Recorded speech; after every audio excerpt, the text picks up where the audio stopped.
Viewers, Pakistan और England के दरमियान सीरीज के आखिरी टेस्ट मैच का पहला दिन इख्तिताम पजीर हो गया। जहां पाकिस्तान टीम पहली इनिंग में 304 रन पर ऑल आउट हुई, वहीं इंग्लैंड की टीम भी 7 रन पर एक विकेट से महरूम हो गई। कराची के नेशनल स्टेडियम में खेले जा रहे मैच में पाकिस्तान के कप्तान बाबर आजम ने टॉस जीतकर पहले बैटिंग करने का फैसला किया। पाकिस्तान की जानब से अब्दुल्ला शफीक और शान मसूद ने इनिंग का आगाज़ किया, लेकिन ये जोड़ी अच्छा आगाज़ फराहम करने में नाकाम रही। कौमी टीम की पहली विकेट छठे ओवर में 18 रन पर गिर गई, जब अब्दुल्ला शफीक को जैक लीच ने 8 रन पर LPW आउट किया।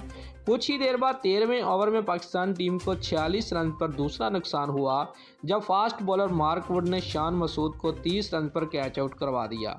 कप्तान बाबर आजम और अजहर अली ने 71 रन की पार्टनरशिप कायम करके स्कोर 117 तक पहुंचाया, तो उस वक्त फास्ट बॉलर ऑली रॉबर्टसन ने अजहर अली को 45 रन पर कैच आउट करवाया।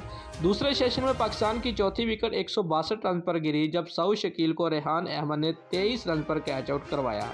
यह डेब्यू करने वाले रेहान के कैरियर की पहली विकेट थी।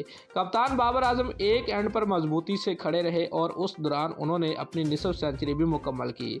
ताहम दीगर बैटर्स के आउट होने का सिलसिला जारी रहा। कौमी टीम की 5 विकेटें 196 रन पर गिरी, जब मोहम्मद रिजवान 19 रन बनाकर कैच आउट हुए।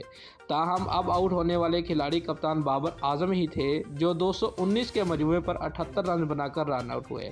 ऐसे में आगा सलमान ने टेल एंडर्स के साथ मिलकर टीम को 300 के हिस्से तक पहुंचा दिया। उन्होंने 56 रन की इनिंग खेली, जबकि नुमान अली ने 20, मोहम्मद वसीम ने 8 और इब्रार अहमद ने 4 रन बनाए। पाकिस्तान टीम की इनिंग 304 रन पर उस वक्त सिमट गई, जब इब्रार अहमद जैक लीच की गेंद पर बोल्ड हो गए।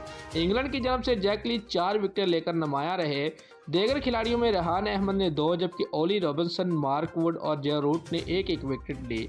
इंग्लैंड ने भी पहले रोज़ 3 ओवर्स का सामना किया, जहां उसने 7 रन बना लिए, जबकि एक विकेट से महरूम हो गए। मेहमान टीम के जैक करौली बगैर कोई रन बनाए इब्रार अहमद की गेंद पर LPW आउट हो गए।